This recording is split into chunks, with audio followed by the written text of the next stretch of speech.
On today's episode, we have Dr. Agam Dhawan from Level Up Psychiatry. Specializes in gaming addictions, specifically with young men. I like his explanation of this alternative approach. It's something that gamers like me can relate with. Here's Dr. Agam Dhawan from Level Up Psychiatry. He's a rage quitter. Right. So, yeah. Is that a term in gaming, rage quitting? Yeah, definitely. Is it? Yeah. Okay. Well, like people dude, I would totally throw my controller at the TV. That's what I would do. Yeah, that's totally me. Yeah. I feel it. Yeah. A lot of people only think of addiction as with drugs and alcohol. Right.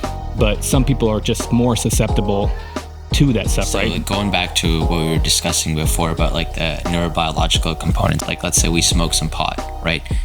My level of pleasure might be from like 0 to 5, smoking the same amount. You might go from like 0 to 8, but because you had a higher pleasure spike, it means that you'll have a greater fall. And so the greater it was, the greater your fall is, the more likely you are to seek out that additional source of pleasure. We were talking about addiction, right, with like kids and what can parents do.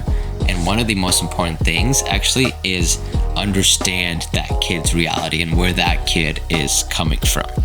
In school, you're just like some 6th grader who gets bullied and has like 2 friends.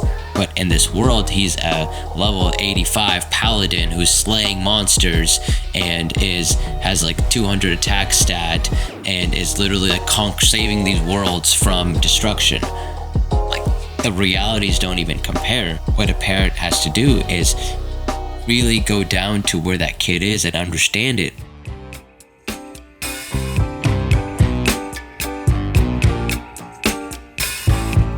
I told him you left because you didn't want to do this no more. So Yeah, I changed last he's slightly minute. freaked out. He's like, you know what? Never mind. I saw the pretty face. I was like, oh, I can't handle this. It's like, now that I see you guys, I got nothing to share. Now that I realize there's no hope. So Agam, man, I'm curious, what's the difference between a psychologist and a psychiatrist? Just get that out of the way. Yeah, that's a good question. So a psychiatrist is someone who is medically trained. So they go through medical school, become a doctor, an MD or a DO.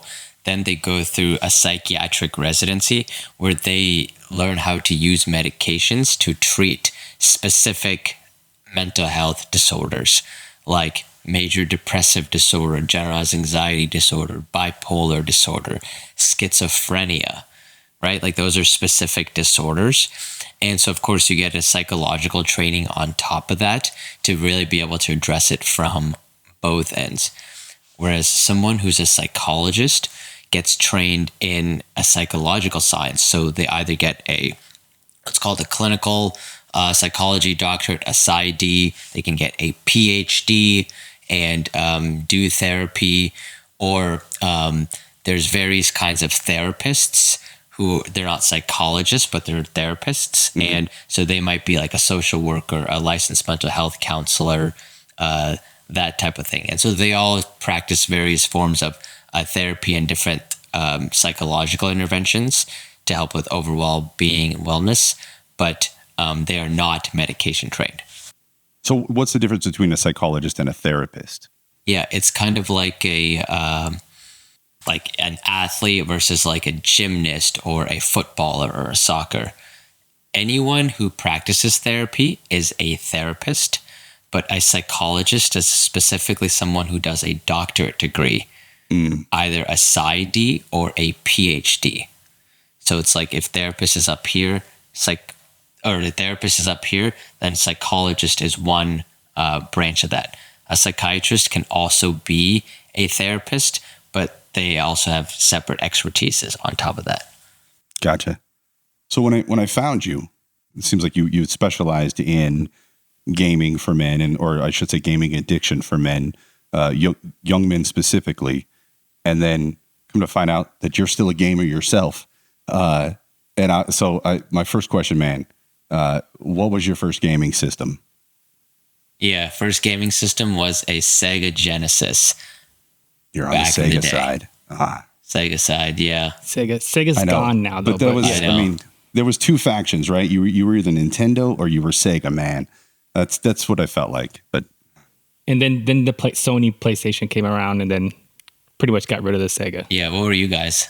We started with Nintendo, Yeah. like the old 8-bit system, man. Sega was 16-bit, wasn't it? Yeah. Gotcha. Yeah. So Nintendo, and I've held on to Nintendo as long as I could. I had, what was after Nintendo? Super Nintendo, Super GameCube, Nintendo, the N64. Nintendo 64, And then that GameCube. was, Yeah. I had a PlayStation 3 for a little while. Only played Madden on it in my like early 20s, and then I like sold it for like $50, which is dumb because I paid $300 for it.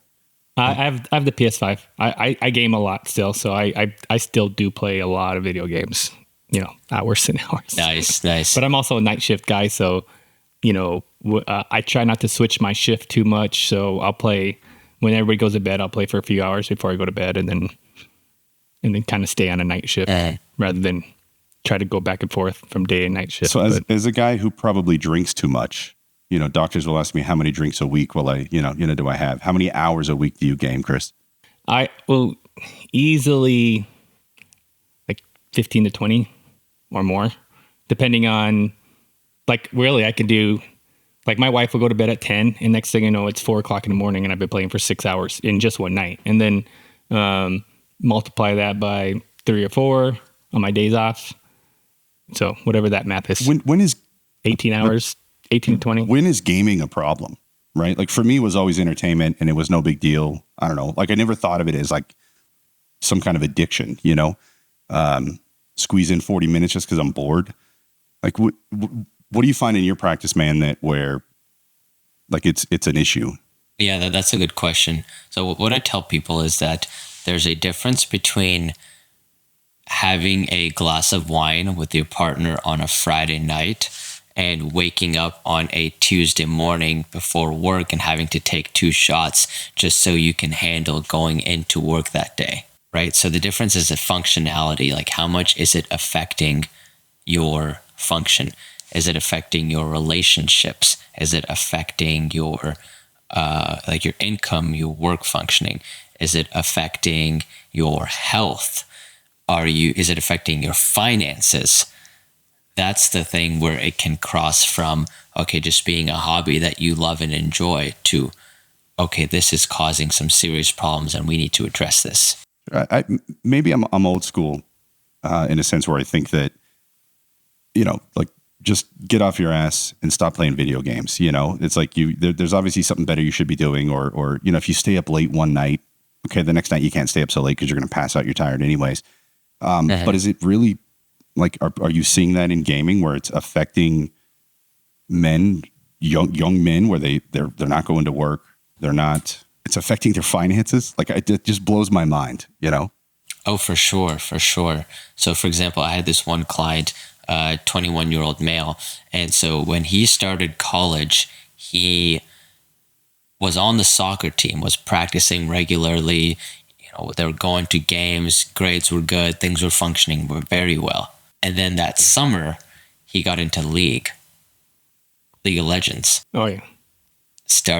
He got on the team, like the college team, was playing for 30, 40, 50 hours a week, really practicing. But then he quit soccer. His grades started falling.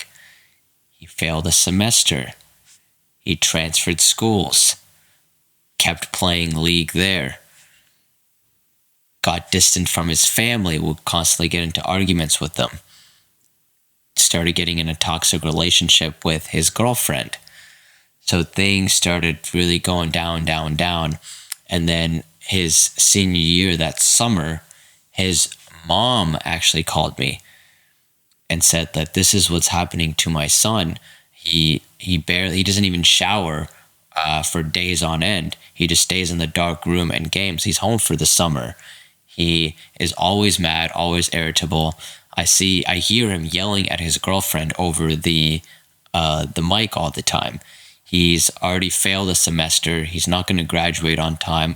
I don't know what my boy is doing with his life. How can we help him? So like that kind of really speaks to how you have something that starts as a hobby, but then gradually becomes so addictive, so sucking in that it starts taking over that person's life. I understand how some people can have a glass of wine, on Fridays, and some people can, walk into a casino and drop $20 on a slot machine. And both those people are able to walk away, where other people are like, oh, I can't, I need 17 more. And, whatever. Yeah. So what is it like? Why are people getting hooked on games? There has to be studies on that, I would imagine, right? Yeah, for sure. And it's very multifaceted, right? So the first thing is starting from the basis, right? There's always a genetic propensity to addiction. Some people are more prone than others, right? You see this with alcohol, for example. People whose parents are alcoholics tend to be alcoholics themselves. And of course, there's like the environmental piece. You observe that behavior, you replicate that behavior, right? But there's also in our brains that reward circuitry that makes us either less susceptible or more susceptible to the pleasurable effects. For example, one person might game for a couple hours and be like, okay, like I'm kind of done. Whereas another person with alcohol, with gaming, or any kind of addictive substance, it spikes up dopamine in their system. And they might be more attuned to really finding that much more pleasurable and getting more that those like circuits don't really turn off as much as it might for another person. Or tolerance might build up super quickly for that person. Or they might have less impulse control abilities. Like let's say they have ADHD. Then their impulse control is a lot less than someone else. So not only are they getting more reward from that, they're less able to control their impulses. Now, let's say they develop more tolerance just neurobiologically, then that all those things factor into having them try to seek out that behavior more and more. So that's just like, that's the biological side of things.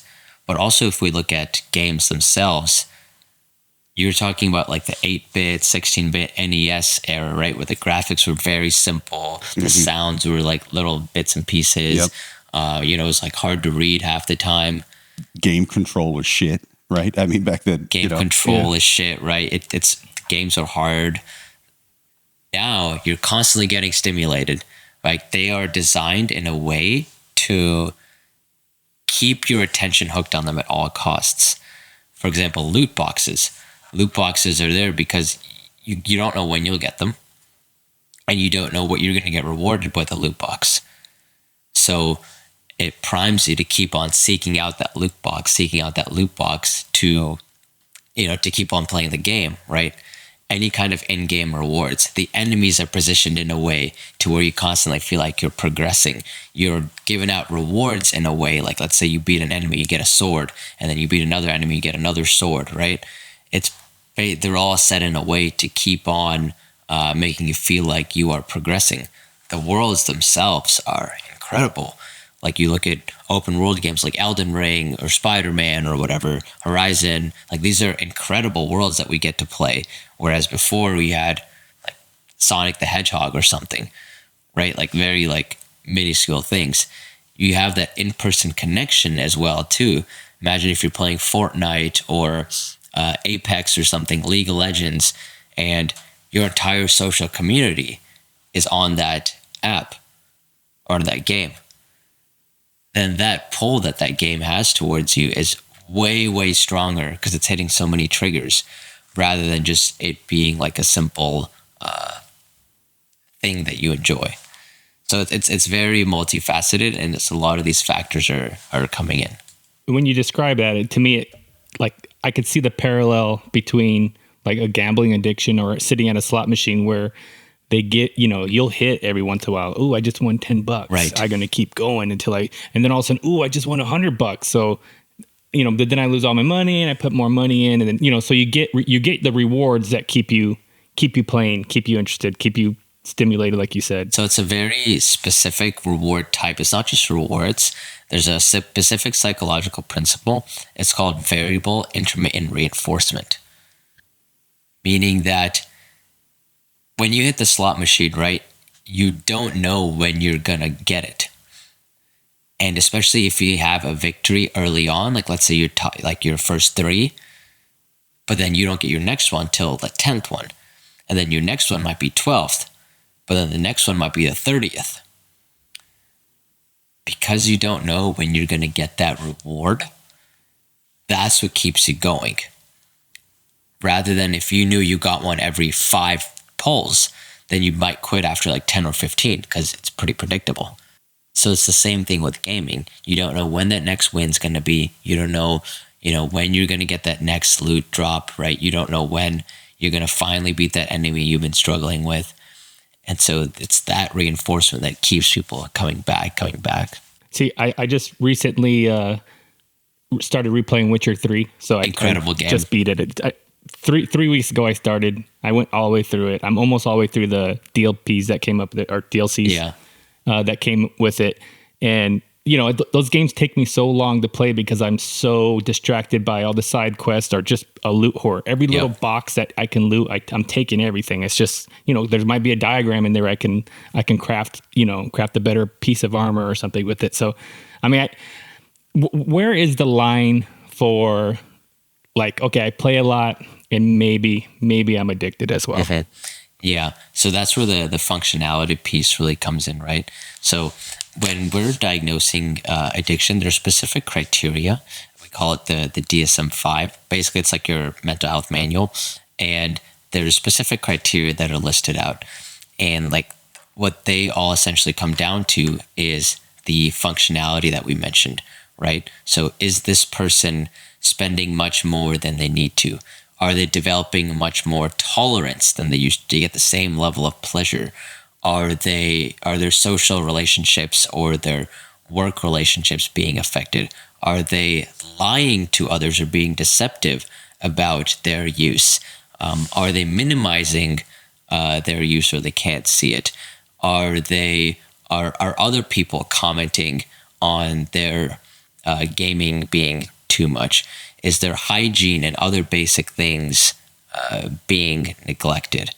Right? Like these are the things that slowly start adding up, and people will know, especially once like things start slipping in your life. Yeah. Like I do know I play tons of hours of video games, but I know I can't, like I don't play a lot during waking hours when my wife is around. Like if my wife's around or available, I'm with her rather than playing video games. Otherwise she'd be mad at me. Uh-huh. And then, but at the same time, I'm like, I can't wait till she goes to bed so I can play. Yeah. Yeah. So the question I would ask yourself is like, what do you think it's one doing for you? And second, like, what are you losing? What opportunity cost are you having by gaming? And is it if you're not losing any opportunities, or if it's not negatively affecting you, then it's no big deal? Or is there still, like, it's still not a good thing to be, you shouldn't be spending 20 hours a week doing it? Yeah, that's a good question, right? And that's where you get into the gray zone. It's because on the one hand, it's just like any other hobby. If you're into woodworking, if you're into carpentry or exercise or whatever that hobby is, right? Like, who's to say that your hobby is a bad hobby? If you get enjoyment from it, if it adds to the quality of your life and your happiness, right, then no one can tell you that it's a bad thing. But then it's like that slope, right? When it's too much, when it's affecting your life, if it's affecting your happiness, if it's affecting your relationships, that's where it starts to become a problem. And this is the key. Like, it's each individual's person's gets to decide where that line is for them. Sure. Right? Well, each person decides when is too much for me in my life and the things that I want to accomplish. So you were mentioning about some people are more susceptible. Everybody. A common phrase for us is like an addictive personality. Like I know people who have addictive personalities. Yeah. Those are people who, as I crap at least crap that I know, open my 3-pack of tall boys. Yeah. Go ahead, keep going. But like I always claim to not have an addictive personality, but yet I know I'm addicted to food and I would eat food like crazy and not know when to stop. Mm-hmm. Video games at the same time, but I've always been able to stop smoking pot or don't drink as much beer, and stuff like that people only really think of addiction. A lot of people only think of addiction as with drugs and alcohol. Right. But so I always kind of like, I don't have addictive personality because I'm always able to stop doing that stuff. but some people are just more susceptible to that stuff, right? Or not, not knowing when to stop or not knowing when to stop. Yeah, exactly. So like going back to what we were discussing before about like the neurobiological components of it, right? Like, let's say me and you do the same substance. Like, let's say we smoke some pot, right?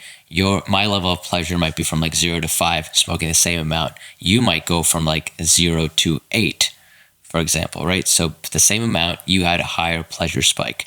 So, but because you had a higher pleasure spike, it means that you'll have a greater fall too, coming back to your baseline. And so the greater it was, the greater your fall is, the more likely you are to seek out that additional source of pleasure than, let's say, I might be. And so like that's one thing where, our circuits might be wired differently in that regard. And then the impulsivity piece comes in very after too, right? Like, let's say for me, if I'm not a very impulsive person at baseline, like I think through things, I'm more rational, right? Just as an example, then I may not crave to that like level. Whereas if you're much more impulsive, then like any kind of like thought you get, like, ooh, I want this food. Ooh, I want this dopamine hit. Ooh, I want this game. Ooh, I want this cigarette, right? Then the easier it is for you to jump to crave to that, then the easier it is for you to fall into that cycle. When it comes to gaming, is it mostly guys that fall into that hole, or I should say of gaming addiction, or like are women? When Chris and I were growing up, it was like, all the boys on the block would play. That sounds like the beginning of a song when I say it that way. But like everyone on our block, like we would all get together and we would play Super Mario Brothers, right? Or when Mario Kart came out, Punch Out, exactly, right? And then but there wasn't, like, all the girls didn't play games, and so are men more susceptible to it? That's a really good question. So I think in growing up initially, right, like games were often a very like male dominated activity. And now we're getting to the point where a lot of females are getting into games, right? And a lot of them are becoming very susceptible. For example, like in COVID, there was a big uptake of people playing games like Animal Crossing, right? Or Among Us. And I know a lot of girls who actually played a lot of those two games, right? And I think what makes those two games different is that they are more, it's more communal, Minecraft, right? It's more social, it's more creative-y. It's not like shooting or like the RPG elements or like the fantasy stuff that guys have just been more traditionally driven to, right? So I think that the game type is playing a part, whether now there's so many more games that are coming into it. But also, I think we have to remember that girls tend to be much more, at least from a younger age, socially attuned. So I've seen more socially focused. So I've seen a lot of their addictions heading more towards a social media type of thing, like TikTok and Instagram, rather than video gaming, which is more traditionally still like a guy pursuit. Yeah. Dude, the other day I was, my wife had COVID as I mentioned earlier. And so I was sleeping on the couch, I don't want to get sick. And I freaking was on YouTube Shorts for 3.5 hours. It's because you're more like a girl. Fuck you. I blinked and it was 1:30 in the morning. I got to be up at 6 to go to work to drive to Phoenix. Yeah. You know what I mean? It's an 1.5 hour drive. And I was like, what am I doing? And now I'm wired. Now I'm like, I go take some melatonin, I roll over, and it's like I'm just tossing and turning. So like I'm not going to bed till 2:30. It's probably once a week for me. I get stuck on my phone, so I could totally see even the social side. And I don't do any social media except for YouTube Shorts. That's not even social media, I don't think, really. But it sucks that it goes like, I don't know, they just know how to attack it somehow, Well, that's like when you were bringing up like the girl aspect, leaving like my oldest daughter, she plays a lot of World of Warcraft still. I mean, like they re-released the vanilla version a few years ago, whatever. She got right back into it. But growing up, she watched me play, or she played on my account. Right. so she always gamed as well, but but now video games, like you said, the non-biological part of the addiction, now these video games, you can make the girl characters, or you can make, it's actually more open to everybody. I think, it's not just a boy game anymore. For sure. And plus girls get a lot more attention on video games than if I remember we used to play World of Warcraft before, and then all of a sudden there's a girl in our guild. Oh shit. Like everybody's trying to talk to her and we don't know what she's looked like. It's catfishing us like crazy. I'm sure she's 400 pounds like we were, but everybody gets excited, so they also get that excitement of playing the games and knowing every boy has wrapped around their finger on the game. Right. I remember when I was younger, I used to play RuneScape, and it was the same thing. Like a girl avatar would be log on, and literally like she would have just like a swarm of like dudes just like following her. Oh yeah. And then all of a sudden you hear the voice, "Hey, how's it going?" My name's Steve. Which normally it's probably a guy, but there's always that hope or wish that, oh, this could be some hot girl playing. Exactly. Playing the same video game we are. But even on Apex, I'm a happily married man, but it's always almost an excitement when I'm playing Apex and all of a sudden there's a girl, we're playing randoms and there's a girl jumped in my, like, oh, there's a girl. Let's see how good she is. And then you talk more to her than you would some random dude that you're playing with. But dude, why is it like, I don't game at all anymore. Like, I'll joke with guys at work. I'm a software engineer and everyone in my department games. I'm the one guy that doesn't. I'm like, well, I play games on my phone, but they let me know that doesn't count. Chris does as well. Yeah, right. Okay. Thanks, doctor. Yeah, now I know for sure. We used to game so much together growing up, and then I just kept going, and he stopped. He grew up. I think the last like online game that dude, once I came out with freaking two joysticks, it was game over for me. Like I'm running around shooting at the sky, I couldn't do it, but dude, I remember playing, what was it? It was Doom.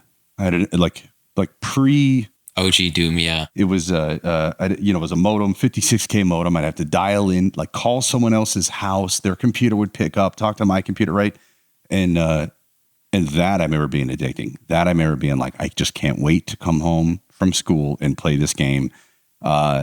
I think my modem was faster, or like my phone line was cleaner, and because I would kill the kid every time I would just own him, and it was so much fun. And then I remember trying to play Madden, as a young 20-year-old with high speed internet, and I just know some 8-year-old is just kicking my ass, and I was like, well, this isn't fun. I don't want to do this anymore. He's a rage quitter, right? So is that a term in gaming, rage quitting? Yeah, definitely. Is it? Yeah. Okay. Well, like people, dude, I would totally throw my controller at the TV. That's what I would do. Yeah, that's totally me. Yeah. I feel it. Yeah. But like you see, even when I just play phone games or when I am playing Madden or on the game, all of a sudden your opponent has left because I'm kicking their ass. They just quit. Like it's that's what we call it. But I never rage quit. I always, my punishment is I suck this bad. I deserve to. I'm going to stick it out, and they're just going to dominate me the whole game. And that's what I deserve for not being good enough. That is exactly my mindset. Sorry, go ahead, doctor. Yeah. I was going to say, and back in the old days, like I used to game on the Nintendo Wii, right? And so when somebody was the host, like it only kept them on the host. So you'd be playing Call of Duty, and then like, let's say the person rage quit.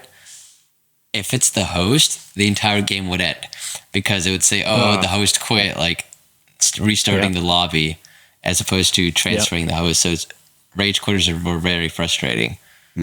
Yeah. And that we had that same thing with the PlayStation 2 or 3, whichever one ended up going online, because they used to have a host as well for Call of Duty and stuff like that. So yeah. Was there a box you used to have to buy for like the PlayStation 2 or 3, right? Like it was like a little modem or something. Remember that? Maybe that was PlayStation. I don't know. Maybe it was PlayStation. I didn't really play online gaming until probably PS3. Yeah. But besides, unless it was on the computer. So why don't you game on a computer or do you, Chris? You still game on? I used to a lot when I played World of Warcraft.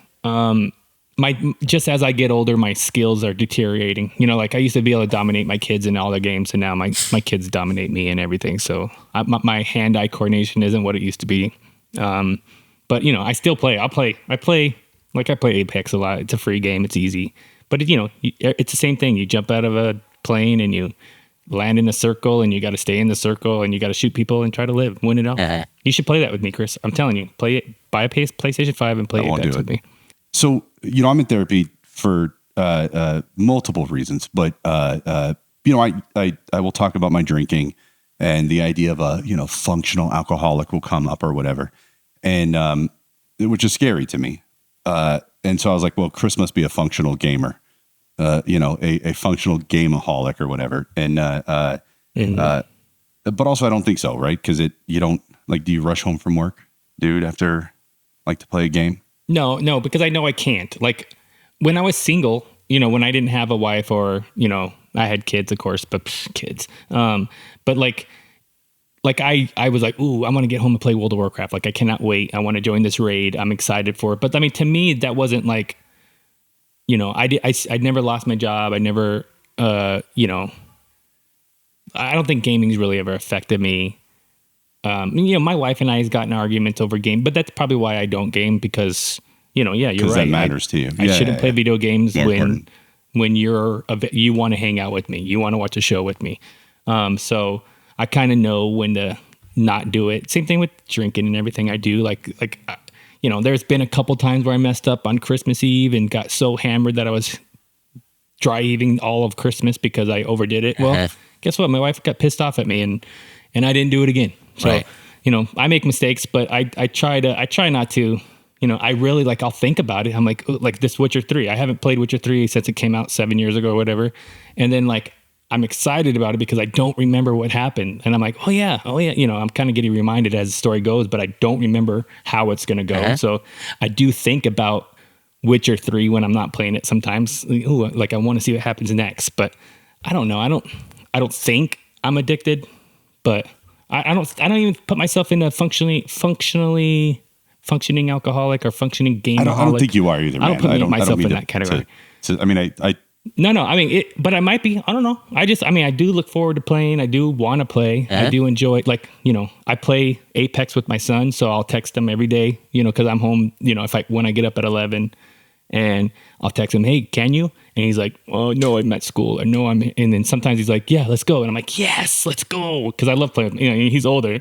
He's better than me. But that's my father-son time with him because he's, 30 miles away. So, but yeah. I don't feel like I don't know. I might be wrong. I mean, my wife might tell you something differently. She'll tell you I play too much video games. She'll definitely. It sounds like it's a hobby that you really enjoy. And now I think the cool part is that you're using it to connect with your loved ones too, like your son. Yeah. But I do know, I can admit to, when I have a lot of extra I have this new position at work where I'm a supervisor now. So it's a lot more stress and anxiety. When I play video games, I can just forget about everything and just, it's like an escape for me. You know what I mean? I'm escaping real life playing video games. And I mean, I don't know. Is that healthy? Is that not healthy? What do you think? Yeah, I think everyone has their things that they do, right? Some people like walking, meditation. Other people do, they watch movies. They'll do arts and crafts. They'll go out for brunch. They'll go get drinks, right? We all have these things. Basically, during the day, everyone has a set number of, call it willpower points, right? And when you sleep, you replenish them. But, you wake up, you have X amount of energy that you can expend towards productivity things.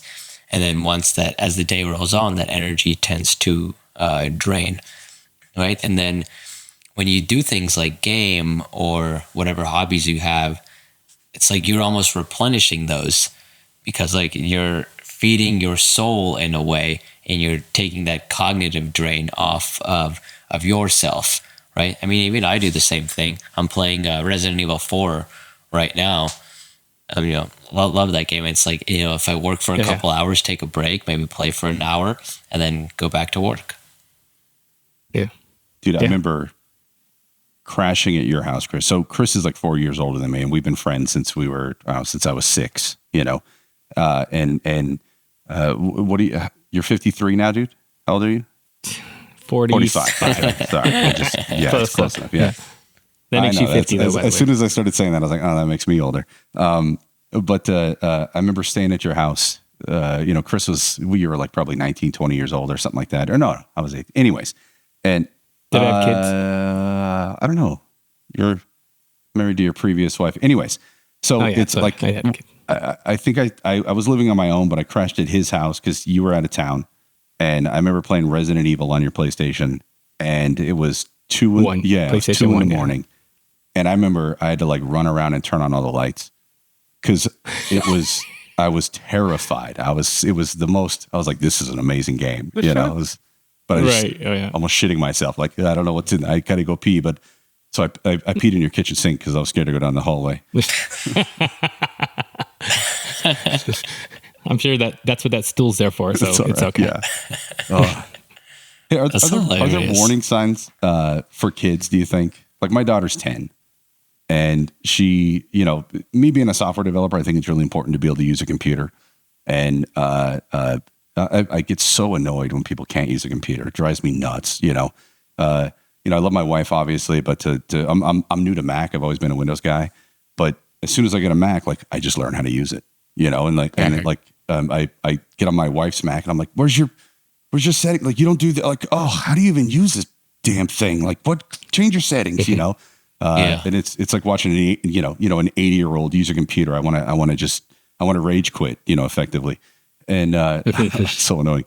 So anyways, so I want my daughter to know how to use a computer. And so I figured like Minecraft is a great way to learn how to use a computer, right? There's so many young developers that, because they did Minecraft and they started doing all of these mods or whatever, and they had to figure out how to do it. Like they became software engineers, and I was like, that's what I want for my daughter. This is great, but I'm a little worried. I'm like, she gonna, get sucked into gaming. So I guess my question is like, are there warning signs with kids in gaming that people have to look out for? Yeah, that's a good question. With kids, the biggest thing that I've seen is they become, 1, more withdrawn, and 2, much more irritable. So, like, for example, I had a 16-year-old kid, and this kid was, like, pretty social in school and, was doing pretty well. And then over the course of about a year, he started getting into, I believe it was Apex. That was the game he was playing. And started playing that a lot more, and then all of a sudden, like, he would stay in his room a lot. And, when he would come out, he would just be angry and screaming. His friends would say that, he's not really spending that much time with us, when the, like in real person time, when his parents asked friends' parents, right? The family started talking to teachers, and teachers were like, yeah, he's a lot less engaged than he was.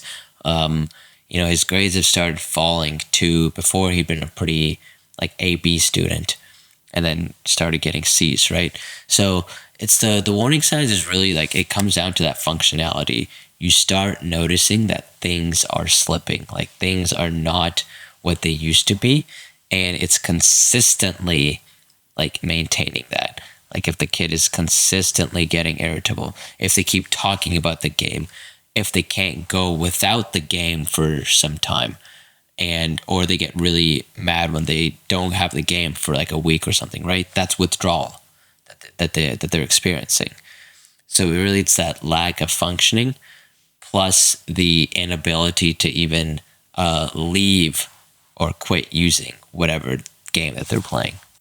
There's one thing I've learned in therapy is that, like, at least as an adult, and I would assume it has to be somewhat similar for kids, is that, like, if I want to drink less, if I have a routine, this is what I do, I just can't quit it. I need to replace it with something else, right? Yes.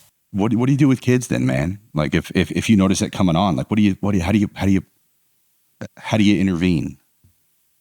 Kids have a variety of interests, right? Like gaming is usually just one. They're at the age where they're so malleable that they can go off into very different things, right? So gaming is one hobby, but I'm sure that they have other hobbies too. Sure. You can always try to connect them into other hobbies that they have, right? Start connecting them to more in-person type of events, like social things, after school clubs, sports clubs, that kind of thing, right? Changing the environment, that can be key too. Oftentimes our addictions are tied to our environments. Kind of like, you go to you go to a bar or something and suddenly you want to drink, but when you're at the church, you don't have any desire to drink, even though you might do both of those on a Sunday morning, right? Just as an example. So if I was going to church, I would totally bring a flask. Just saying that out loud. I think that would be the way to do it. Yeah. I mean, sure. Yeah. But you wouldn't be actively we follow. Yeah, you wouldn't actively be in the church and be like, oh yeah, I want a drink. Normally, sure. Unless you already had that pre-existing thing, right? Often, one thing I've really found helpful is getting that kid out of that environment. So maybe if it's like a school change, I have families who have had really good success with like month getaways or like weekend getaways.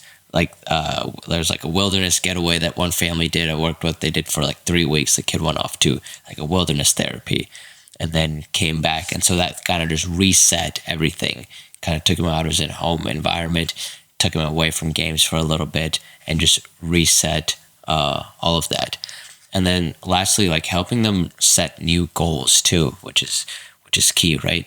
So like, for example, if you're talking about alcohol and adults replacing behavior, right, you'd have to have a reason why you'd want to do it, and you'd have to know where you want to go. Like, what is it? Like, why is it that you want to quit alcohol? Like, what outcome do you want to achieve by doing that, right? And so what I've found successful with teens, especially a lot, is, okay, well, like, do you want to go to college? Is that important to you? For guys, it's like, do you want to attract girls? Do you want to be like someone that girls like? Do you want to be someone who's popular? Do you want to have a date for prom? Like things like that, like something that's a little bit more practical, but it also speaks to where that kid's at. So if the kid says yes, then it's like, okay, well, like, what do we have to do to get there? Do you have to be a little bit more social, right, to be able to ask that girl out? Or, if you are overweight, then, okay, maybe it's time to lose a little bit of weight if you want to be attractive for that romantic relationship in the future. So like things like that I've found been really successful too, like aligning with what the kid wants and seeing how the gaming fits into that and what other things can be done to get that kid there. Is there like more danger because now, like nowadays, I mean, when you're younger than us, so you know, there was a good division between being social and interact with people face to face, and then there was, gaming time, online interaction. Yeah.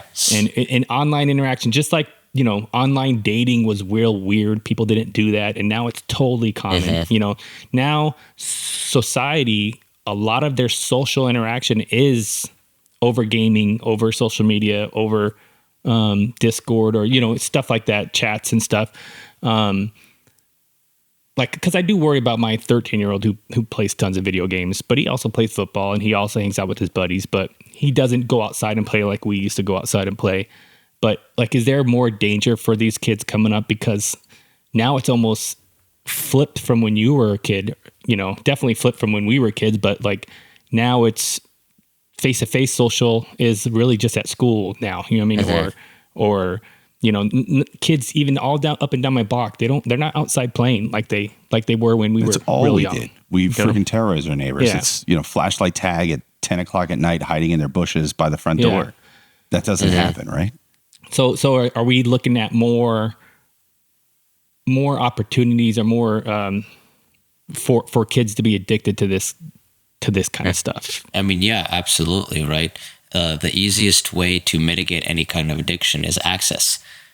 You don't have access to it, then it's hard to stay addicted to something, right? Yeah. And, with kids being so vulnerable to, like, their minds are still developing, so any kind of thing that's addicted, they might get hit a lot harder than we as adults would, because we have better impulse control than a 14-year-old developing brain might. And so that's why it is important, like monitoring how much they play, assessing them, making sure that they're not slipping through the cracks. Something that my dad used to do, which I thought was, now looking back, was very brilliant, was that we had a set amount of game time, like let's say like 2 hours or something per day. And any other time that I wanted after that, he would say, okay, you can, but you have to go research something, research a topic, and tell me about this topic. And if you do, you unlock like 30 extra minutes or an hour more of gaming when you do that. So that tied it to a work, and so it's created a system in my head where, okay, if I want this reward of gaming, this pleasure, then I have to put in the work up front to get that. Otherwise, I don't earn this pleasure. And so that really helped, I believe, set up a good system in real life, because that's how real life works. So you do the work, you get paid, you do your studying, your school, whatever, and then you get the reward after. Yeah. So how pissed off are you when you were a kid, when your dad used to give those tasks? Oh, like I know, like I do with my kids. Like I'm like, you gotta go pick up dog crap, go do that, and they're all huffy puffy doing all this shit, and I get mad at them. I'm like, come on, dude, you don't do anything. Just pick up the poop, take out the garbage. I want you to do it with a smile, please, and then you can continue playing your video games. But yeah. I always worry about like, great now, because I remember being pissed off at my dad when he made me do things to earn stuff. I'm like, I'm a kid. What do I got to do? But I mean, like you said, looking back, there were good lessons for sure. Absolutely. And as the parent, right? As the parent, you have the final authority in what's going on with your child and how you want to parent them and how you want to guide them. And especially as the father, right? You are responsible for the hard masculine lessons that, your wife may not do, right? Like that's a father's love is often that tough love. Like the one that's like geared towards the lesson. It's not like the loving, hey, baby, sweetheart, you're okay, right? That's where usually the mom's role comes in. And that's why you have both parents successfully parenting a child. It's funny because we try to limit, and which is a question I have for you, I guess, but we try to limit my daughter's screen time in general, and it'll be, it's weird. When I say it out loud, it might sound crazy. But we do 5 hours a day for screen time. She has a phone. She's 10 years old. But most like school days, she doesn't come close. It's 30 minutes in the morning and then maybe an hour after school or something. But on the weekend, or if she's sick or something, it's for sure she'll blow through that 5 hours by 1 o'clock in the afternoon or something. And then I just give her more time. But it's tough when like she's just recently gotten into online gaming with Minecraft specifically. And it takes like society to set those limits almost in a sense, right? Like she has friends that's all they do is just, they can sit on their computer, sit on their phone all day, every day, their tablet, whatever. I have a buddy, her kid's on the tablet freaking 14 hours a day, all day Saturday. Yeah. I'll be at his house till 12:30 at night. I'll walk in to use his restroom, and his 10-year-old daughter is still up laying on the couch watching YouTube shorts. And it's like, that kid should be in bed. Like my daughter's in bed by 8:30 every night, Mm-hmm. And so it sucks that, like, yeah, you can say, we have to limit the time, or, hey, if you research this one thing, which is awesome, by the way, like that's totally up my alley. Like I think my dad would have had me like mow the lawn for 30 minutes of more game time though, something physical. Yeah. Yeah. But like kids will feel left out, right? Well, Susie gets to play for there's no limits with, and it's like, well, no, it's 7 o'clock. It's time to turn it off. It just sucks that it's not a one-way street. Once it becomes multiplayer, right? It takes everyone to say, this is how we're going to do it. Otherwise, now my kid is left out. Everyone else has friends. She doesn't. Yeah. It is very challenging, especially with cell phones nowadays, where a lot of these kids' identities, their whole social life is tied around the cell phone. That's how they're texting all their friends. They're on Snapchats, FaceTiming, right? All of that stuff. And it really is hard. These kids do become very attached to it. Like I've seen numerous kids either self-harm or even a few who have attempted suicide when their phone was taken away. So it is definitely an issue. And again, that speaks to the addictive nature of these devices, right? Where if the child really feels like they cannot function without this thing. Like that's the definition of addiction. Wow. So have you always grown up with internet? Like for as long as you remember, was internet a thing for you? We had dial-up maybe like age 8 or 7 or something, but yeah. By the time I was in middle school, we had internet. I'm trying to think, Chris, when did you have dial-up? I was easily high school. High school. Okay. Yeah. I was junior high when dial-up came out. So, and we were poor. It's not like, it was out probably years before we got it. But oh, dude. You know what I mean? Like but dial-ups, dude, I was surprised to see, I went to, because I'm a dork, I was at some museum and they had like these computers from, back in the day, and like modems used to be, you would, it would be like a rotary phone, which my dad had, by the way, which is awesome. And then you would take that and set it on this thing, and the speaker would play the, that sound that you always hear with a modem. And like that was a modem, but it was a, 1K modem instead of a 56K modem. So, they've been around forever, but, I don't know. It's weird kids growing up today, man. Like I try to tell I was shocked when my daughter walked up to the TV, and like wanted to touch it like it was her tablet. And for me, it was like, well, no, you can't, that's not a tablet. Yeah. It's not a touchscreen. That's her interaction, right? Like using a mouse and keyboard was our first interaction with a computer, and like, to have a touchscreen, you're like, oh my God, this is amazing. And, to the point where you're mad at your car touchscreen because it's not the same. You're like, oh, this is shit, right. But for her, that's all she knows. And for her to use a mouse is foreign, Which, I almost think that it's harder for parents to relate to their kids these days than it was when we were kids. Because, when we were kids, we played outside, we had fun. Yes, we may have had Nintendo come out and we played video games, but my parents also were outside all the time playing, and their parents were always outside playing. I can't relate to my kids at all because they never played outside. They just don't play outside, like rarely. So I think it's just totally different. Like I can't imagine having a cell phone with Pornhub on it when I was 10, you know what I mean? Like I would never leave my room or house either, So I'm like that. I worry about that, like it's, we would find my dad's Playboys or something or whatever. And that was it, still pictures and that's it. And then we had to hide them real quick or, but I can't imagine. I cannot relate to kids at all these days. You actually bring up a good point I wanted to mention. So we were talking about addiction, right? With like kids and what can parents do. And one of the most important things actually is understand that kid's reality and where that kid is coming from, right? So what most parents do is their kid's playing some game. Parents like, oh, my kid playing too many video games. Take away the console, take away the game. Not understanding that for that kid, that represents his social life. It represents his achievement, success in life at that point, right? Like he's in school, he's just like some 6th grader who gets bullied and has like 2 friends.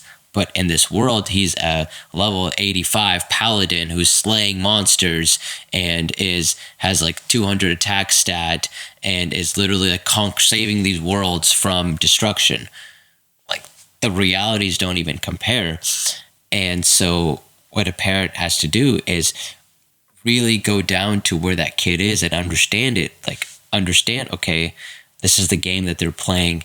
Even try to like ask the kid about it, try to learn about it, try to experience that with him, try to share that with him or her, because play it with them. Yeah, because then you understand where they're coming from, and then that kid feels like they could trust you now, because you've reached out, so now they feel like they can trust you. They start sharing things with you, and then once you've built that close relationship, that's when you can bring up, hey, Johnny, like maybe we're spending a little bit too much time gaming. Or, hey, Johnny, why don't we go biking this weekend instead of playing Fortnite again? Or like, and then that way that kid feels much more inclined to listen to you because they feel like you listen to them. Man, there's 2 types of people like in the world. there's those with kids and those without. I had no idea how hard parenting would be when I used to joke and say that, I would tell Chris, I'm like, dude, I know what it's, because Chris, you had kids early, right? You were like 18, 19 years old, right? And Yep. I was like, dude, I know what it's like to have kids. I have a dog. It's fucking nowhere remotely close, right? I have a hamster. Yeah. But it's like, it sucks, and I try to be a good parent. I really do, but to think like, fuck, I gotta play Minecraft. Fuck, I gotta, I've done enough Minecraft already. I probably got 40 hours logged on Minecraft. I was like, I don't want to play this shit anymore. Like, I'm tired. I just came home from work. Yeah. You know what I mean? But but parenting takes work, and I understand that. Yeah. But And that's why I think like a lot of parents who are not as hands-on, they give the, I mean, I'm guilty of it too. Here, take this iPad. I don't have to deal with you for 6 hours now. I get my time. I don't have to, like, my babysitter's built in and I iPad, and I don't have to pay anybody for it. So it's like, it's almost an easy way out kind of thing. Like he says, it's, it takes work to be a parent. There's work involved, just like anything else, your marriage and everything else. You have to put in the hours. You have to put in the work. You have to sacrifice. And I just thought of this too. Well, we were talking about, like, you're playing Minecraft, right? Well, as a parent, let's say you put your kid in soccer practice and soccer games, you're responsible for going to the games. mm-hmm. You're responsible for the practices. You're responsible for buying the gear, the equipment, right? You're going to show up to this tournament game and, like, cheer him on, right? So what's that doing? That's you doing the same activity as a kid. That kid feels like dad understands me. Dad is here for me. Dad knows what I'm going through. Like, it's a shared experience that you guys have. So we can bring that same thing to the gaming as well. Have it be a shared experience between the parent and the child, rather than it being like child's doing this, parent's doing that, and the parent tells the kid from top down rather than from the same level. Oh, dude, that just feels like so much work. I mean, I always played video games. I always played video games. So Right. I always played with my kids. And then it was torturesome to play with them on a lot of times, especially when they were lower, they weren't as good as I was. And I have hundreds and hundreds of hours of Minecraft, playing with my kids. And I'm like, oh my God, I don't want to play this game anymore, but it's hard. It's something. But then all of a sudden I'm playing it and I'm like, oh shit, we've been on this game for 8 hours, guys. We can't play this no more. We got to stop. And then you're sharing that experience with your child, right? Like, that's the most important thing. Like, why did you have kids if not to build that relationship with them? You had mentioned how the sixth grader is gonna, in this virtual world, he's got, so many achievements. He's saving the world. He's doing all these other things, and it made me think of like brain development with kids and how I don't know some study I read years ago, but it was like a 6-year-old doesn't know that a movie is necessarily fake. That. And so, like, you got to make sure that kids know the difference between reality and, movies or music videos or something, right? Like, that's not real right there. And right. Is it, I mean, that 6th grader has to know that that's not the real world, right? I mean, or those achievements are meaningless. I disagree.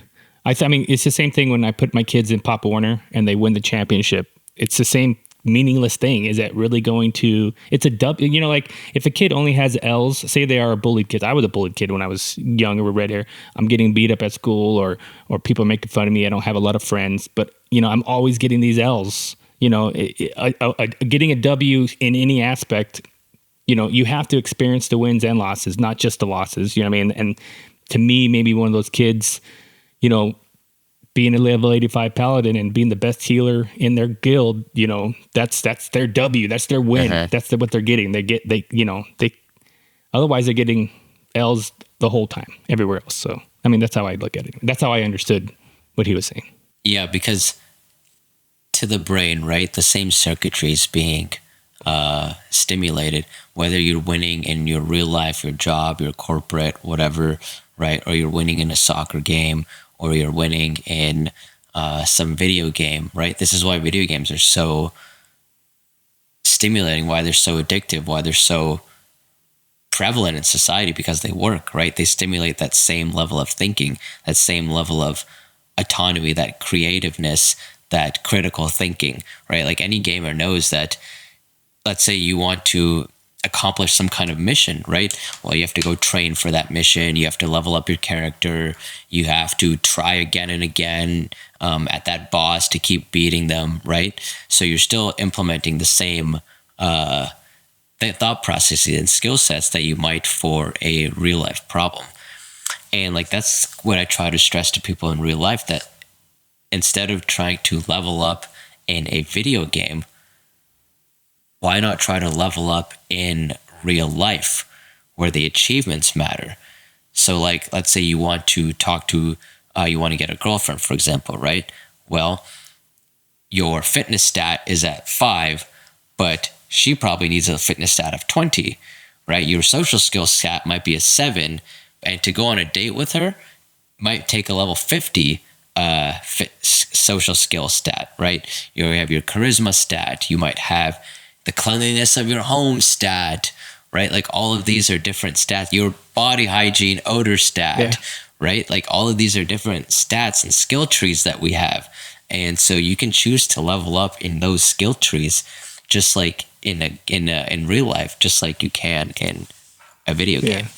And that's why I love this approach. I love this approach because it hits gamers. You know what I mean? Like you're like, you know, when I turned 30 or 40, I forget how old I turned, but my cousin gave me, I reached level 40. And, you know, and I totally can relate, you know, just like, you know, I can see things, like you said, in stats, and like I can relate to that. And kids who only play video games can relate to leveling up. And because, you know, if that's a lot of kids, that's all they know is video games and leveling up. So this approach, I think, is perfect for this new generation, this new way of thinking of leveling up, you know, these outside socials, you know, leveling up your real life rather than just on your video game. So, but I do really like that approach. I'm trying to think, like, cause I don't think of life that way. Right. You know, sure. I want to succeed, right? I want to be good in my career. I want to be a good husband. I want to be a good father. I want to be a good friend, all these things. And I feel like I just know what it takes to do those things. I don't break it down at that level. Like I need more charisma, or I need, and maybe that was just an example, but it's like, I feel like I know that already on what I need to do. But again, I'm not a gamer. So it's just foreign to me. So I guess my question is like, does that work? Like in your practice, do you find that guys come in, young men come in, and that's something that they can relate to? And I guess Chris says yes. I mean, but is that, I mean, like, are you seeing traction with that? For the right audience, you need the right approach, right? So like this kind of approach may not work with someone who was an athlete, for example. Or like, let's say I'm treating a lady who just gave birth and now is having postpartum depression, right? Like that approach probably wouldn't work on her. But for the 16-year-old, the 24-year-old male who's gamed all their life and they felt social, they felt bullied, right? They are, you know, number 50 in the world at some game, right? Like they've lived this life. So like that analogy I find works really well for that specific population. Yeah, it's just like anything else with like managing skills. Like, you know, you have to manage each one of your people differently because they're different. You know, I can't manage Harry the same way I managed Bill because Bill's a gaming, 20-year-old and Harry's like, 45 years old and, never picked up a controller in his life. Kids, so, I mean, like, yeah. It's just a different way to approach a different kind of person or a group of people. That's why I think it's amazing. Yeah, absolutely. Is there a threshold for like hours a day when it comes to gaming? And I don't know, is a 10-year-old an adolescent? Usually it's like 12. 12, okay. 12-ish, yeah. There's so many terms, Yeah. But I mean, is there where you don't want it to, get a hold of them? Is it 2 hours a day, 4 hours a week? You know, like, is there some kind of thing? That's a good question, right? If only like there was like an X number, like think about it like calories, right?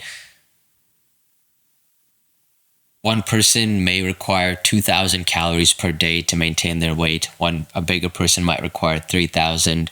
Another person might require 1,500 to maintain their weight, right? It's different. Think about it like money. One person's lifestyle, they get by on two grand a month. Another person needs like 50 grand a month living in their high rise in New York City, for example, to get by their lifestyle, right? So it's just the same thing with anything. What it comes down to is, does this cause a problem in the kid's life, right? Like that's the ultimate thing. Like some kids could play for 4 hours a day, but they're, like you said, they're socializing, they're getting A's in all their classes, they're pleasant to be around, no mental health issues, always happy-go-lucky kid, then like, yeah, sure, that kid could play 4 hours. But if another kid who plays 4 hours gets completely sucked in, their classes start to fail, right? They become super irritable, they start going off towards other drugs or something, then maybe that 4 hours is too much for that kid. Just like 2,000 calories might be enough for one person, but way too much for an 8-year-old. I fucking hate that everything takes work, man. Like everything you have to sit and Welcome to real life, man. Dude, it's all ones and zeros in my brain at some level. You know what I mean? And so like, it's not binary, my friend. Real human beings are not binary. For sure. But still. It's frustrating. As a parent of 4 kids I've raised, it's in each of one of them being different, sometimes I feel like pulling my hair. Sometimes I recommend people to never have kids, Oh, for sure. But at the same time, because the biggest thing is you don't have any rewards. You have way less control than you think.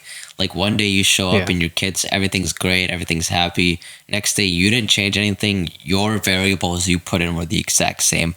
But now the kids are upset, they're cranky, your wife's mad, and the output's completely different, even though your input was the same. And you're like, what the heck? Like, what are all these confounding factors that came in? It's the story of my life, man. Yeah. That's it. Yeah.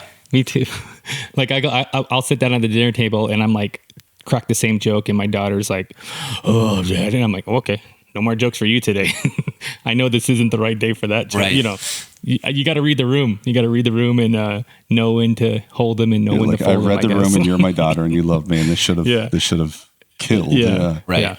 Exactly. Yeah. I know you would have laughed at this normally, but you're not in the mood. Yep. Same thing with the wife. Same thing with everybody. So Agam, you would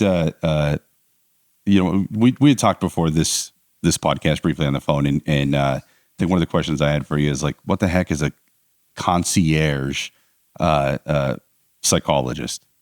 Yeah, so concierge means that it offers a higher level of care than what you get at the average place. So for example, like let's say you try to visit a psychiatrist, right? So one, you might have a huge wait list, so that'll take up a bunch of time.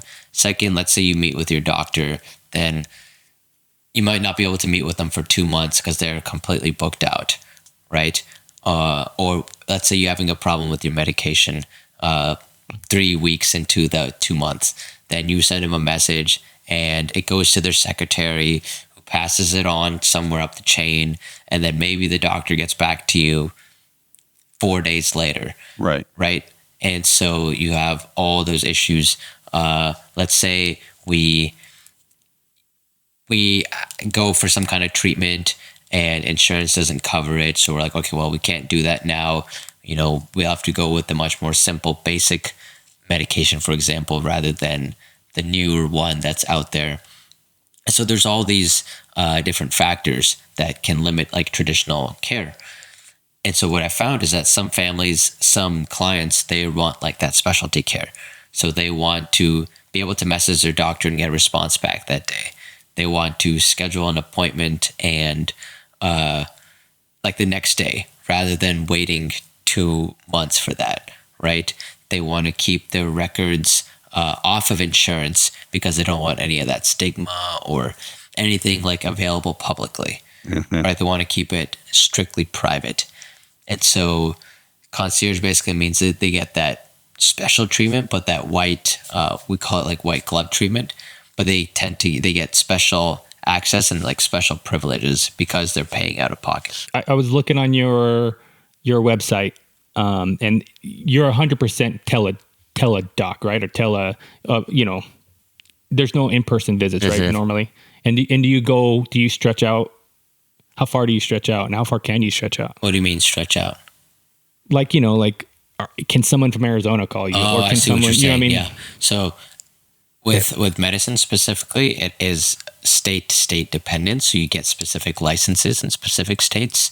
So like if I'm giving any kind of medication service, so like I only do that in New York, New Jersey, Indiana, and Michigan, because like those are the 4 states I'm licensed in.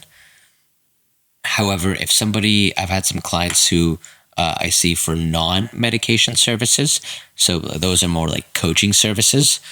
We call it either lifestyle coaching or even like gaming coaching, like that sort of thing. Then that can be interstate, because then you're not mixing in the medicine piece to it. Well, Doctor, how do people find you, man? What's a good way if someone is in need of help, and how can they find you? Yeah, absolutely. So best way is to reach out on my website, www.agamdhawanmd.com, AGAMDHAWANMD.com. And there you can schedule a free consult.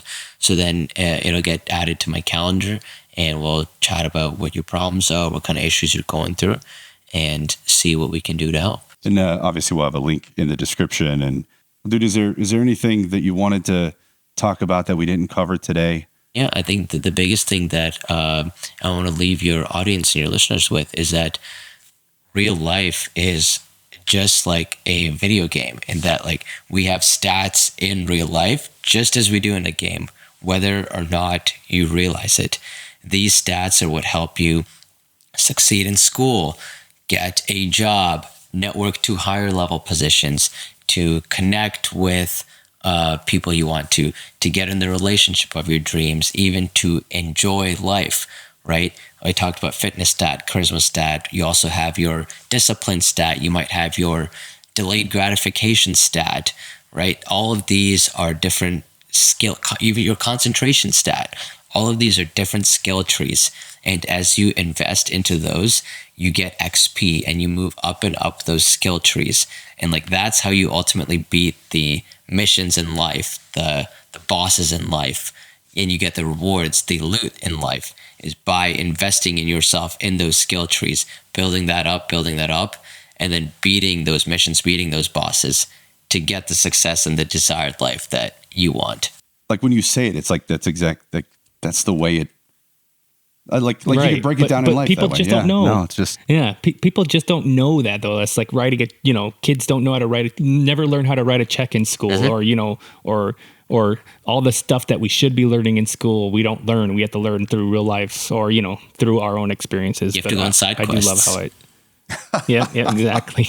Exactly. Dude, it's just gamifying life, right? Like that's what it comes down to. Yeah. Right? That's awesome. Exactly. Yeah. Leveling up, gamifying. That's the way. That's how to do it.